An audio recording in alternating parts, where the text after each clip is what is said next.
How's it going, everyone? Welcome to the first CP104 review session of the year. This review session is going to be on string formatting, and these sessions are going to be bi-weekly, so keep an eye out for more CP104 content on the LCS YouTube channel. All right, without further ado, let's get started. Okay, so before we start off talking about string formatting, let's take a look at what strings are. To understand what strings are, we have to understand the other data types that Python provides us out of the box. So first and foremost, we have integers. So integers are just standard numbers, natural numbers, we call them in math. So they can be something like 10. Let's make another integer called int2. It can also be a negative natural number like 15 and negative 15. And this is just how we assign variables in Python, just the variable name equals, and then whatever value it is. We don't have to include a type or anything, but it's just inferred by Python. So another data type that we can have is a float, which is a real number. So it can be something like 2.14, or a float can also end in a 0. This is still considered a float, even though it has a 0.0, because this is also a float, but it's just to a higher precision. We also have something called a Boolean. So a Boolean can contain two values, either true or false, and make sure when you are assigning Boolean values that they are in fact uppercase true and uppercase false. And so we use this more for decision making. We'll look at that in a later review session. And then we get to strings. So let's create a string. We can say hello CP104. So we can define a string with either double quotes, or we can do the same thing with single quotes. It does not matter. So these are both strings. Strings are pretty much just a list of characters or words. Okay, so now let's look at how console output works in Python. So essentially what I mean by console output are how we write to the terminal. So in Python, we use the print function, and we can put in a string, for example, like we discussed earlier, hello CP104, and I'm just gonna run it up here. And we can see the terminal pops up and it'll print out hello CP104. All right, so we can also define a variable first. So let's say string1 equals hello CP104. And then we can print this out, print string1, and we should expect this to print out hello CP104 and then hello CP104 on a new line. And that's exactly what it does. So we can do another thing where we can do print string1 plus hello CP104, and this should print out hello CP104, hello CP104. So let's print that out, and you can see that that's exactly what it does. We can also print variables at the end using commas, at the end of a string using commas. So we can do this. Let's say hello, my name is, oops, I misspelled print there. So, and then we can say name is equal to Steven.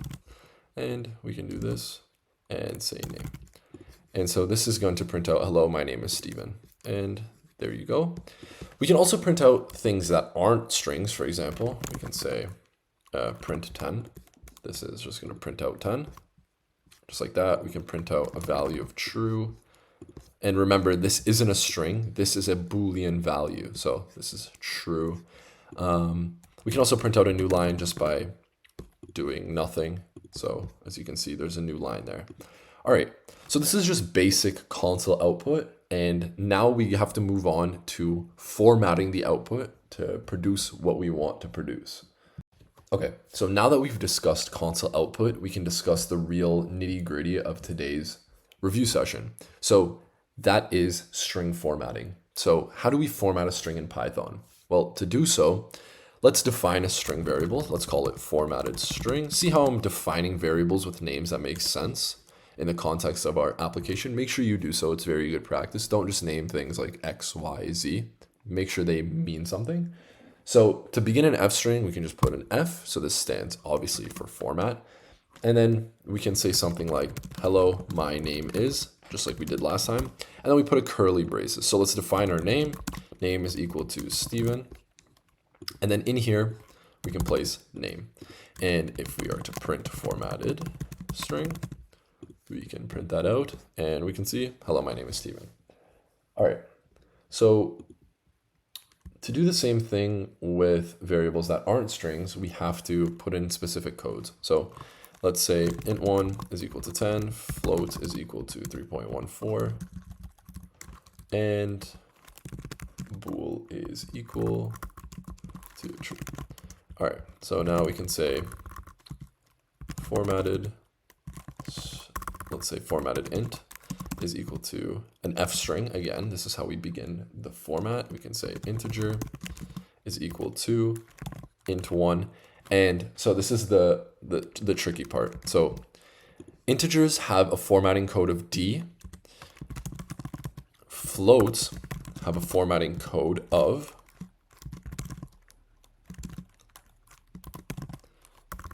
float has a formatting code of F, and Boolean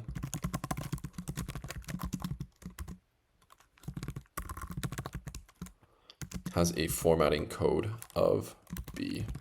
So we can do that. So there we go.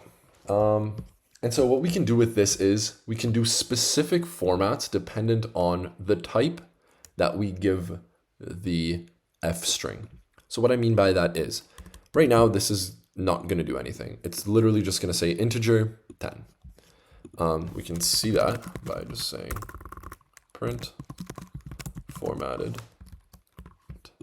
and we can print that out, and it's just going to say integer 10, right? But let's say, for example, we want to have our float be rounded to a certain amount of decimal places. So we can change this now to say 0.1f. So what this means is round this float to 1 decimal place. So let's print that out. And we can see it just gets 3.1. And another interesting thing we can do is define the amount of space that we want our number to take up. So let's say, for example, we want our number 10 to take up 10 spaces. So let's print that out. And let's see what happens then. As you can see, we have 8 spaces beforehand, and then our 2 digits, which are the 10. We can do the same thing with the float. Let's say 25, and let's see how many spaces we get here. And as you can see, it's a lot further away. It gets rounded as well. You can combine these two formats together. Booleans don't really have formats specific to them. Obviously, you can do the same thing with the spacing. But yeah, we can get even more specific with the type of alignment we want. So if we want it to be like right aligned, for example, we can put this symbol. Sorry, I keep switching in between them. I should probably just stick to one. Let's just stick to the int for now. So as you can see, that's right aligned. That's pretty much the basic one. It's right aligned 8 spaces because this number is the amount of spaces we want our variable to take up. So if this number were 10 digits, it would cut it down to, or sorry, 11 digits, it would cut it down to be 10. So let's say, oh, maybe I want it left aligned for some reason. So if we were to do this, now it's going to be left aligned. We can't really see that, but let's add something like integer yay at the end. It's going to be 8 spaces away because this is taking up 10 spaces now. And if we want to do it somewhere in between, we can do it like this. We can put a little top hat, and this will put it right in the middle of those 10 spaces. Another thing that's interesting that we can do is right now it's filling these spaces with spaces, but maybe, for example, we want to fill it with something else. We want to fill it with a certain character.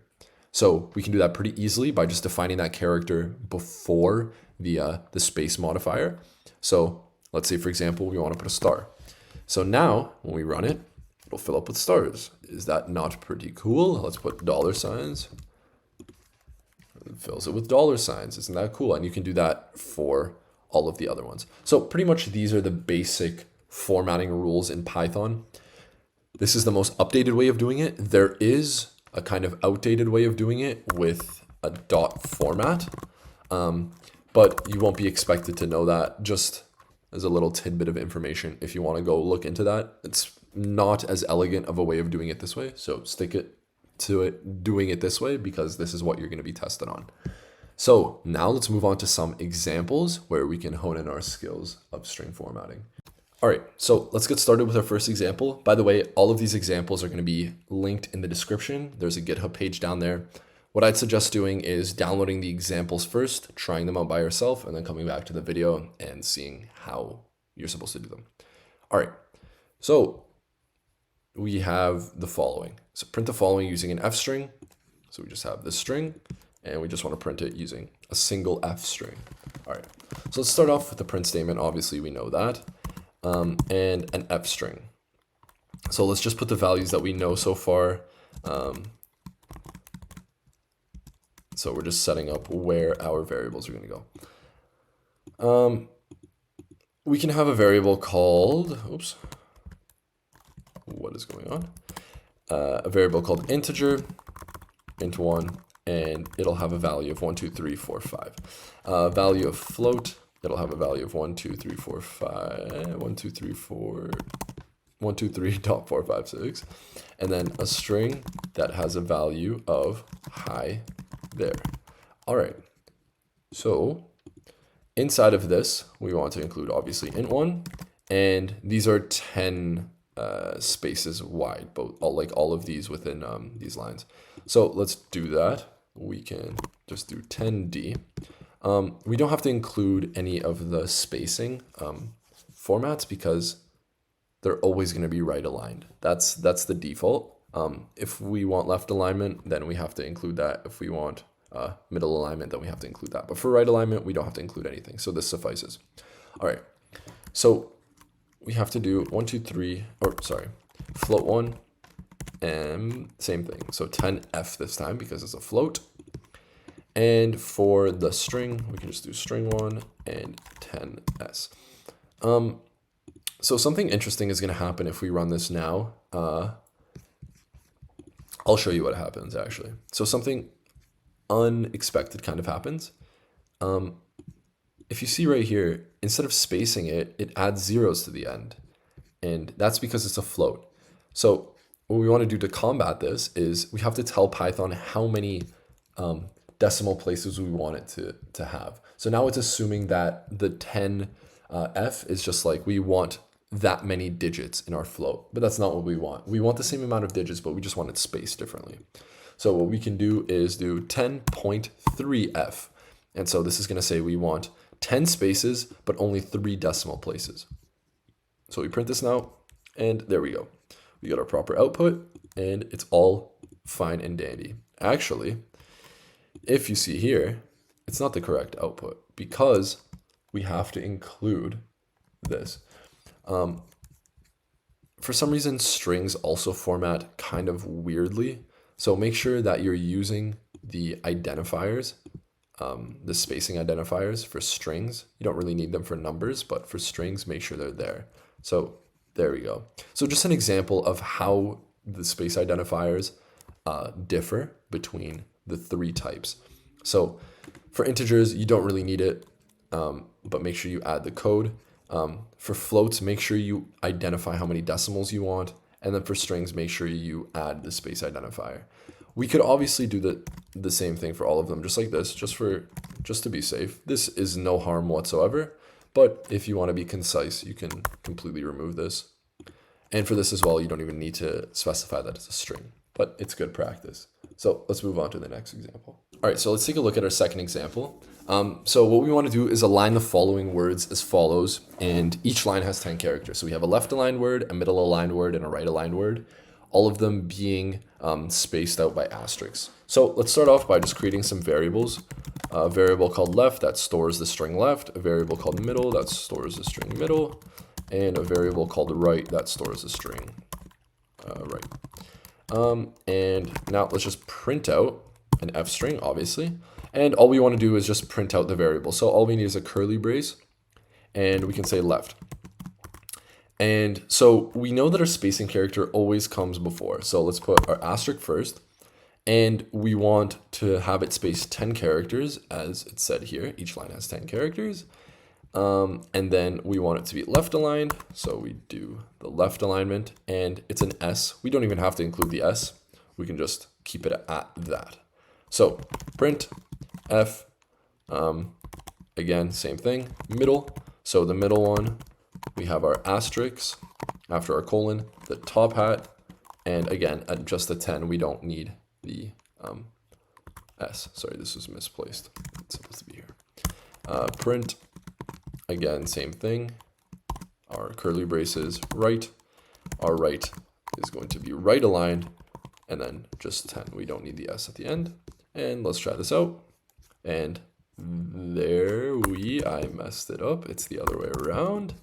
We all make mistakes. And there we go. So we have our left that's left aligned, our middle that's middle aligned, and our right that's right aligned, all spaced with asterisks. Okay, so let's take a look at our last problem. So this one's a little bit trickier, but we want to create an analog clock that pretty much returns the time given an hour and a date parameter. So let's see here. So when we have 1:30, we want to return 0, 1:30. When we have 12 and 5, we want to return 12:05. So we could just do this. Let's say print an F string of obviously hour colon minute. So this works, I guess. So let's try that. Oh, sorry, forgot to add our arguments in there. 1:30. So if we were to do that, we get a time of 1:30. This looks fine, right? I guess. So what if we put 12 and 5? We get 12:05. That's not right. Is it 12:05? Is it 12:15? 12:50? We don't really know. So what we want to do here is we want to space it out and then add a certain spacing character, which is going to be 0. So how we want to do that is, again, we put colon, and remember the spacing character comes first. So we put our 0, and then we want to make it sure that every single thing is 2 spaces, right? So 50 or 05, 01, and so on. So, and then we say 2, so that's our 2 spaces. And then we can include this, but we don't really have to because by default it's left aligned. So we can just leave it as is. And same thing here. And let's try this. 12:05 as expected. And if we put 1:30, it should return 1:30 like it should be. So that's pretty much it for this review session. If you guys have any more questions, make sure to comment down below. I'll be answering them. And yeah, keep an eye out for the next bi-weekly review session. It should be out in 2 weeks' time, around that, maybe a bit later, maybe a bit earlier, depending on the scheduling. But yeah, thank you. I hope you guys learned something, and I'll see you guys next time.